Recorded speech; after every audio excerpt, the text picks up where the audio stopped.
Hello दोस्तों, तो आज हम बतलाएंगे इकोलॉजी के बारे में और इकोसिस्टम के बारे में।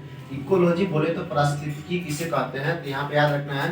तो ये इकोलॉजी क्या है? यह जीव विज्ञान का एक शाखा है। यहाँ पर हम लिख दिए हैं, जीव विज्ञान की एक शाखा है जिसमें जीव समुदाय तथा उनके वातावरण के मध्य पारस्परिक संबंध का अध्ययन किया जाता है। समझा गया? तो इकोलॉजी क्या है? यह एक जीव विज्ञान की शाखा है जिसके अंतर्गत जीव समुदाय का क्या किया जाता है? अध्ययन किया जाता है। इसके बाद जैसे कि अगर हम इसको डिटेल से समझने की कोशिश करते हैं, मान लीजिए कोई यहाँ पर जीव है, तो जीव से किसी से रिलेशन होगा, मिट्टी से होगा, वनस्पति से होगा, जल से होगा, जलवायु से होगा, है ना। इसी प्रकार के अगर एक कोई जीव है जिसके चारों तरफ से यानी कि बोल सकते हैं पारस्परिक संबंध पड़ेंगे जीव समुदाय के बीच, है ना, वातावरण, इस सब को मिला के तो इसे क्या कहते हैं? पारिस्थितिकी कहते हैं। तो सिंपल बोलने का है पारिस्थितिकी यानी कि इकोलॉजी क्या है? यह जीव विज्ञान की एक शाखा है जिसके अंतर्गत जीव समुदाय तथा उनके वातावरण का अध्ययन किया जाता है। दो कीवर्ड याद रखना है, जीव समुदाय और उसके वातावरण के बीच के अध्ययन किया जाता है। अब समझ लेते हैं इकोलॉजी शब्द का प्रथम प्रयोग किसने किया था? रेटर ने किया था। कब किया था? 1865 में किया था। कब किया था? 1865 में किया था। दूसरा अर्नेस्ट हैकल ने किया था, 1869 में किया था। अगर ऑप्शन में रेटर नहीं रहे तो आप क्या मानने का है? अर्नेस्ट पूछेगा। इकोलॉजी यानी पारिस्थितिकी का सबसे पहले प्रयोग किसने किया था? अर्नेस्ट हैकल। आपको ऑप्शन में टिक लगाना, ठीक है। अब समझ लिए तो इसको पारिस्थितिकी तंत्र किससे कहते हैं, है ना, यानी कि इकोसिस्टम। पारिस्थितिकी तंत्र यानी कि इकोसिस्टम। इकोलॉजी और इकोसिस्टम में अंतर है, आप गौर से देखिएगा, है ना। यानी कि पूरे पृथ्वी को हम कह सकते हैं इकोलॉजी, लेकिन ये आती थोड़ा सा छोटा सा कुछ भी अगर हम ले लेते हैं, माने कि अगर दूध, तो उसको हम भी कह सकते हैं इकोसिस्टम, क्योंकि इसमें जो जीवाणु है, रोगाणु, इसके बीच संबंध होता है। इकोसिस्टम यह एक प्राकृतिक इकाई है जिसमें एक क्षेत्र विशेष के सभी जीवधारियों का पर्यावरण के साथ अंतर क्रिया कर एक संपूर्ण जैविक इकाई बनाता है। यानी कहने का सेंस हो गया, इसमें एक विशेष कोई भी एक विशेष क्षेत्र ले लिए, है ना, और उसके वहाँ पर जो भी अपना जीव है उसके बारे में अध्ययन करते हैं, तो उसे कहते हैं इकोसिस्टम कहते हैं। और इसके बारे में इसका कुछ विशेषता है, ये सब फॉलो करना चाहिए, तब हम कहेंगे कि क्या है? इकोसिस्टम है। जैसे कि यहाँ पर सबसे पहले समझ लेते हैं इकोसिस्टम की संरचना, यानी इकोसिस्टम के बारे में सबसे पहले समझाया किसने था? तो एजी टांसले ने समझाया था। कब दिया था?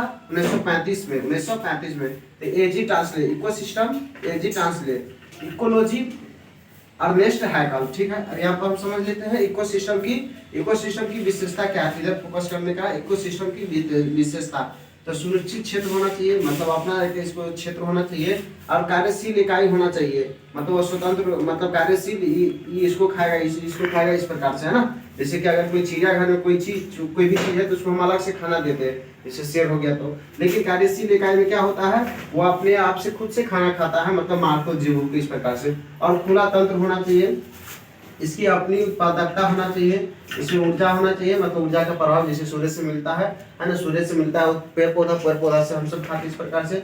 और ये हो जाएगा जैविक, अजैविक, जैविक जिसमें जान हो, और अजैविक, ये सब रहना चाहिए। और 3 संगठन होना चाहिए, ये सब संगठन होना चाहिए। जैसे उत्पादक उससे कहते हैं, जैसे कि पेड़ पौधा हो गया। उपभोक्ता जैसे हिरण हो गया, जो उत्पादक को खाता है उसे उपभोक्ता कहते हैं। फिर यहाँ पर हो जाएगा, यहाँ पर आपको हो जाएगा सेकेंड उपभोक्ता, यानी कि शेर हो गया, है ना। इस प्रकार थर्ड पर भी चल जाएगा। इसमें क्या होता है दोस्तों? ऊर्जा का 10%, जैसे सूर्य से मिला इसको 100%, अब यहाँ से इसको 10% मिलेगा। कितना?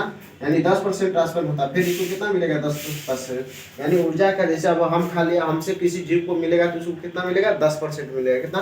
तो 10% का मतलब कि अंतर होते चल जाता है। अब इधर थोड़ा सा समझ लेते हैं, अंतर्राष्ट्रीय पर्यावरण सम्मेलन कब हुआ था? इसको फोकस करने का है, थोड़ा सा जूम करके। अंतर्राष्ट्रीय पर्यावरण सम्मेलन 1972 में हुआ था, स्कॉटहोम में हुआ था, स्विट्जरलैंड की राजधानी स्कॉटहोम में बोल सकते हैं। यानी आपको सिंपल याद रखना है, अंतर्राष्ट्रीय पर्यावरण सम्मेलन कब हुआ था? 1972 में, कहा स्कॉटहोम में। इसमें ठीक है, याद रहेगा, इसमें बनाया गया था कि 5 जून को क्या पर्यावरण दिवस मनाया जाएगा। वेरी वेरी इंपॉर्टेंट, आप याद रखिएगा। अंतर्राष्ट्रीय पर्यावरण दिवस कब मनाया जाता है? 5 जून को। 5 जून को।